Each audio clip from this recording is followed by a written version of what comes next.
Muhoozi ebintu abitaddemu busungu era agambye nti agenda kukwata akyakwata kubanga olwere bakwata dda abantu ababoogerako mu ngeri ey'okwegulumiza. Omuntu ajja kujja ayogere kyonna kyasanze naye okumugambako muganda wange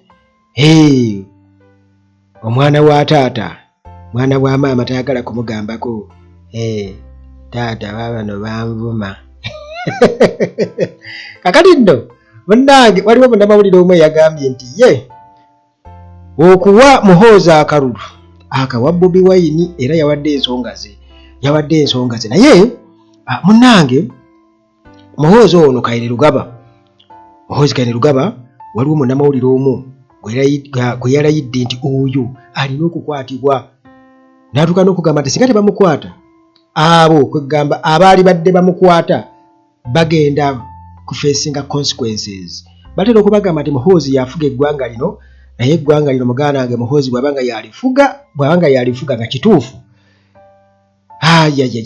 simanyi nakumanya gye tulaga kubanga ayogeza obuyinza bungi nnyo kugamba yalaga nti kigamba tewaliwo baariya yonna buli kimu yasalawo. Kakati munnange emboozi ya Muhoozi kansooke nkunnyonnyole munnange Muhoozi bw'atyo yasoose kuweeranga bw'agenda kubonereza munnamawulire Nicholas Ssengoba mu busungu obungi. Muhoozi nga alifaarenga ku Ssengoba ng'amuyita idiot, omusirusiru oyo, era bw'atyo n'alagira ebitongole ebikuumaddembe nti mutege immediate action. Walaba boosi wammwe bamunyoomoola mutunula butunuzi. Muganda wange kakati munnange abantu ne batandika okubeera okuddamu okuwaawaala amatu, ne batandika okubeera nga baddamu okuwaawaala amatu bagamba naye lwaki tasirikako? Bw'otosirikako ate ani anaakuyogera ku by'oyogera? Otayagala kwogerako tokola ki? Otayagala bikira kukoonako teweeteba mu mazina ga nkima, teweesaba mu mazina ga amanyi. Kati waliwo abantu abamu nga tebaakulira mu bantu naye ng'ate munange beereeta mu bantu. Kati Muhoozi teyakulira mu bantu definitely, kyokka ate munnange ayagala nnyo okujja mu bantu bwe bamukoonako oba bamulinnyako n'akaaba n'ayomba n'aleka obusungu obungi ngenda balupe wa taata. Kati munnange Muhoozi n'obusungu obungi ennyo. Ekimunyiza nno ki? Ssengoba kubeera nga abadde ajja amukwitisayizinga kwega Muhoozi buli kyakoonako nga Ssengoba agamba lengera alaba ono olaba. Kati yagamba nti Ssengoba ebigambo byayogera oba engeri gyayogera ku Muhoozi byayogera waba ayogera ku Muhoozi bw'abeera adamejinga image ye buli kyayogera mulina kuwaana buwanyi. Kyokka ekyo temukimanyi bannayuganda, mulina obuzibu.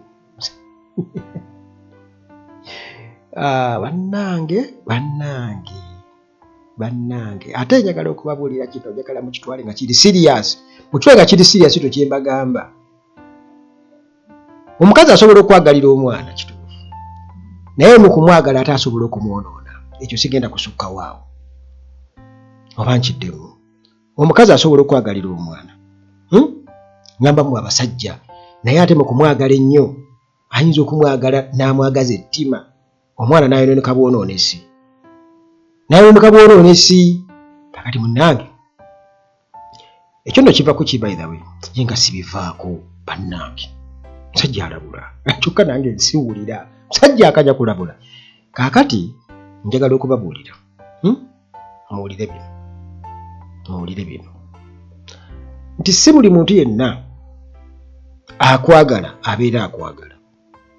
Si buli muntu yenna gw'osanga aleze omwana wo nti abeera amwagala. Si buli muntu yenna atakuba mwana wo nti abeera amwagala. Ate si buli akuba omwana wo nti abeera tamwagala, oba si buli agamba ku mwana wo nti abeera tamwagala. Ekyokuba katugyewo, naye si buli oli bw'abanga tagamba ku mwana wo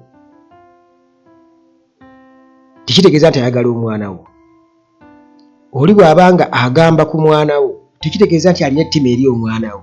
Kakati bamaama abamu asobola okusalawo n'akola ki?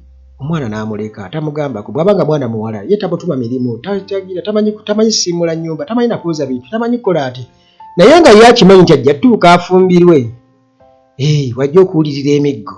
Musajja amugambe owange nsiikirayo ku magi bagasiika batya ya amagi kozi bakola batya bagakuba batya kozi bateekamu obutungulu bakola batya kozi bayiwamu butto bwe bayiwamu butto ne bakola batya ayinza okuleeta eggi ng'alireese nga siike naye nga limenyeemenye bwe riti liringa buwunga n'akuleetedde eggi olye muganda wange kakati ekyo ensonga eyo nkulu nnyo by the way nkulu nnyo mulina okugitunuulira ennyo kakati munnange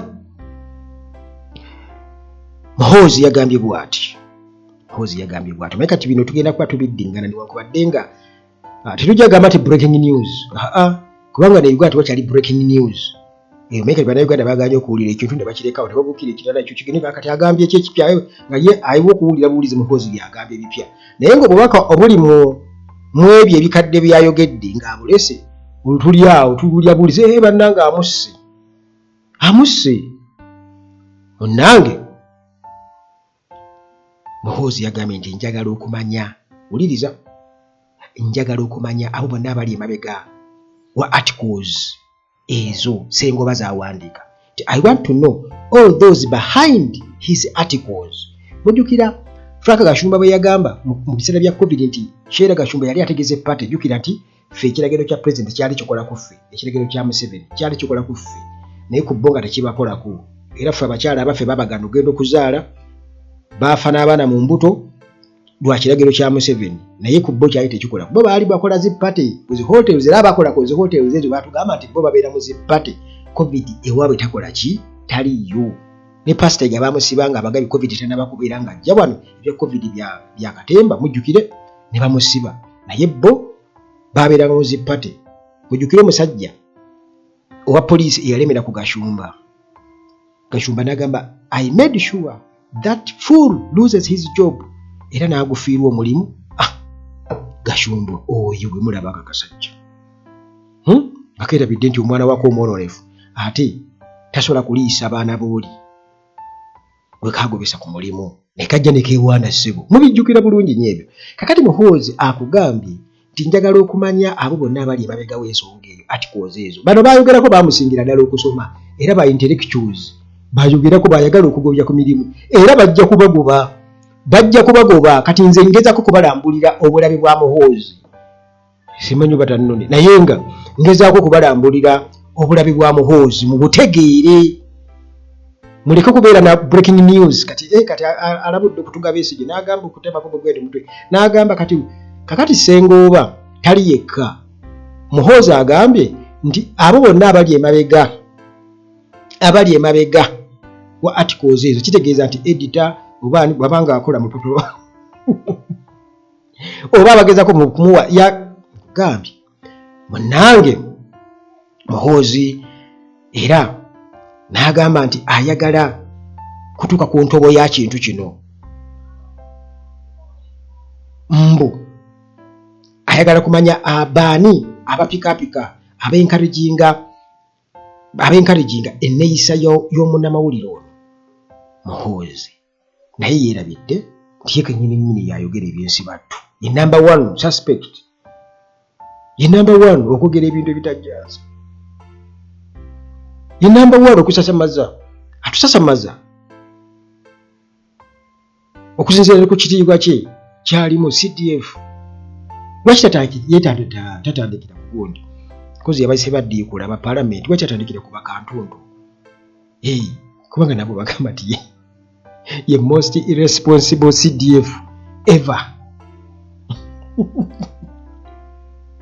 kuba gundi yagamba nti this is the most irresponsible CDF I ever saw ndowooza ki bwatu yagamba ndugu yali alabye mu Uganda tefunangako irresponsible CDF ngaye lwaki tamukwata kantuntu ne bamukola ki ne bamunyiga emipiira bwakiri kubanga bo baliddeko kasente eno neeri kakati Muhoozi munnange ng'alabula Ssengoba nti bw'atakwatibwa tuli mu wiiki eno njagadde mbyete wiiki eno kubanga yatugambye yayogera juzi naga bw'atakwatibwa next week which has already begun nti bw'atakwatibwa wiiki eno gye tulimu, there will be questions to answer. Nti waliwo abagenda okuddamu ebibuuzo ebyo. Kitegeeza nti tagenda kugobya bugobya, tagenda Muhoozi Agimanyiso n'akugobya ku mulimu, n'akugobya nti nammwe abapoliisi abali wansi w'ekyo byonna kugamba ye just ali eri bubeezi atudde anjogeddeko, mugende mumukwate, gwe kikwatako yenna kwata mumukwate. Bw'ati bw'ali Muhoozi. Kati agamba nti bw'atakwatibwa wiiki eno gye tulimu eno, kubanga ye yagamba next week which is this week, nti wagenda kubeerawo questions to answer. Kitegeeza waliwo abajja okumubuuza lwaki tebaamukutte. Ekyo munnange nekyongera ate ebbugumu mu nsonga eno wakati wa Gen. Muhoozi n'amawulire. Ffe atuwa amawulire tukole ki? Naye alabula. Muhoozi ajja kuba wa bulabe baganda bange. Muhoozi wa bulabe. Muhoozi oyo wa bulabe kubanga ekintu bwe kimulema okutegeera bw'ati mu short form teekawo busuulu. Atandise. Kakati munnange nze byenkugamba bigambo bya Muhoozi yabyogedde era nze nange nkola interpretation oba okutegeera kiki kyategeeza oba okubyogerako. Ate kati olwedde bugenda okufuuka omusango. Munnange Muhoozi nga maze okwogera ebyo, abantu munnange nga beebuuza eddembe lya bannamawulire liri ludda wa? Ageza kutiisatiisa bannamawulire, agezako bajjako eddembe lyabwe, freedom of expression, eddembe lya bannamawulire, freedom of expression. Muganda wange ku mulembe gwa Muhoozi ligenda kubeerawo, tulina kusereka busirisi. Omwana wa Gen. Museveni ayogedde, teri kwogerako, waayogera teri kuddamu. Teri kuddamu. Ate yakulira mu State House. Kakati munnange era ensonga eyo munnange eyinza okuba nga egenda kuviirako bannamawulire obutasobola kubeera nga batuwa amawulire mu bujjuvu. Nti bwe mulaba bannamawulire nga nabo munnange batidde, temulowooza nti nno muganda wange birungi yadde n'akamu. Newankubadde munnange ate abawagira Muhoozi bamuwagira bagamba abo bagamba nti senga oba alina okukwatibwa kubanga mbu ayitiridde okunyoomola Muhoozi, bo bakiraba nga disrespect. Munnange mu mbeera y'emu era Muhoozi bannamawulire ku nsonga eyo bagamba nti waakiri Bobi Wine waliwo omuwandiisi omwege waakiri Bobi Wine, naye Muhoozi bad news munnange. Ono talumye mu bigambo bye, agambye nti ye waakiri agenda ne Bobi Wine era n'awa ensonga ez'enjawulo naddala ku freedom of speech. Agamba nti Muhoozi gwe tumanyi obulungi ennyo ataba ku social media era ng'asuubira okuba nti criticism zigenda kuba nnyingi nnyo gy'ali. Muganda wange ate era mulungi mu kubonereza abo, kugamba alinga ateekawo akatego kati kugamba y'omu ku abo abakuliyetinza emisango mu Uganda nti ajja n'ayogera ebintu by'ayogera abantu ne babikomentingako, alina obbakwata abasibe. Kakati munnange ono atutegeeza nti amaloboozi gonna abakritisayizinga Muhoozi tagaagala ye nga Muhoozi ayagala agaggyeko, kwegamba ayagala nga ye yekka yikyayogera kiwedde, ajja kwogera bwogezi enkya ayogere kiwedde. Kakati era n'anokolayo ekyokukwatibwa Kakwenza Lukira Bashaija nti ono yalinga atera otutegeeza ebintu ebitatambula bulungi mu gavumenti ya Museveni, naye Muhoozi teyamutaliza olw'enjogera olw'ebirowoozo bye. Kaakati ye agamba nti Muhoozi enkwasaganya gy'akwasaganyaamu abo aboogera abatakkiriziganya n'ebyo by'ateeka ku mukutu, engeri gy'abakwasaganyaamu kireetawo ebibuuzo bingi nnyo ku Muhoozi olwedde kati atandise okwewera.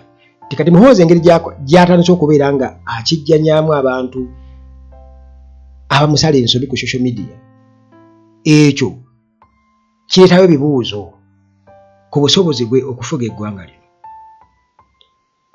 Kugamba mu ngeri ya demokurasiya. Bobi Wine bw'atyo bamumanyi okusinziira ku bannamawulire bagamba nti Bobi Wine ye at least nti approach ye ya buntu, ne bw'omuwandiikako ng'obadde opinion yo tagenda keera ku nkya atandika okubeera nga akulabula oba ayogeza obusungu, nedda, ekitegeeza nti akkiririza mu ddembe ly'obuntu nti buli muntu asobola okwogera ku kintu kyonna, era nti tewaliiwo olunaku na lumu lwali omulabye nga ayogera mu njogera etategeerekeka, era kino kyongera okulaga nti akkiririza mu free speech, akkiririza mu buli muntu yenna okubeera ng'asobola okwogera ku nsonga yonna ebeera eguddewo. Kakati munange batutegeeza nti Bobi Wine ability ye ey'okubeera nga asobola okwengeginga critical voices, naddala ezo oba oliawo ezitakkiriziganya naye, kyongera okuba nga kimuwa ekitiibwa nti assa ekitiibwa mu demokurasiya, era eddembe ly'obuntu alitwala ng'ekintu ekikulu ky'abantu balina okubeera nga ba-expressinga views zaabwe. Kakati olwo munnange bannamawulire bongera okubeera nga batutegeeza nti social media ya mugaso nnyo mu kushapinga political career. Kakati Muhoozi project mujjukira bulungi nnyo, twasooka giwulira nga lulinga olugero neegaininga momentum, essaawa eno yiiyo kyokka ate omutimbagano gwe gwagireeta ogiteekawo. Muhoozi gwakola ki? Gwakijjanya. Kakati munnange ndi Muhoozi okulemerera okurespondinga constructively eri abo abamusala ensobi, kyongera okulaga nti muganda wange ono tagenda kubeera potential leader, tekijja kusoboka mu kifo ky'okubeera nga ayengeginga mu meaningful conversations. Muhoozi method ye yakubeera nga asayirensinga ba critics okusobola okuwikeninga abo balowooza nti tebakkaanya naye oba tebamuwagira, ate naye tekigenda okubeera nga kyonoona image ye n'okusinga bali ye baagamba nti nno bamumisrespectinga. Kakati era munnange bannamawulire bongera okubeera nga batutegeeza nti eddembe ery'abantu okwogera likulu nnyo mu society, era bw'oba oyagala okubeera nga ozikiza abantu kitegeeza ogenda kubeera nga oziŋŋanya enkulaakulana wamu n'okuyiiya kw'abantu. Ekyo badde okimanyi. Kakati omukulembeze omulungi alina okuba nga akkiriza criticisms, alina okuba nga akkiriza abo abamuwakanya, era alina okubaddamu n'obwongo, kwegamba nga byabaddamu oli alaba nga reasoning eri waggulu, ate era ng'abawa ekitiibwa okusinga okubatiisatiisa okuba intimidatinga.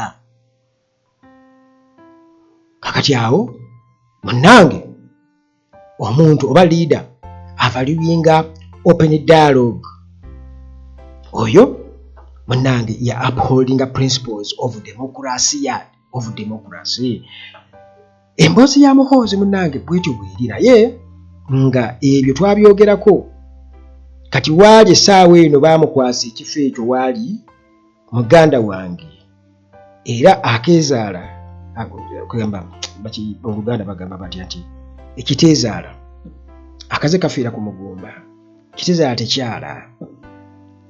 Bw'olaba Museveni engeri yadde ye kugamba ayite eno mu underground naye obukodyo bwe oba tannabuyigiriza ono mutabani we tannaba kubanga amuyigiriza nti owange onyigira muli wansi oti tunyigira eno tuti tetunyigira waggulu tuti nga batulaba.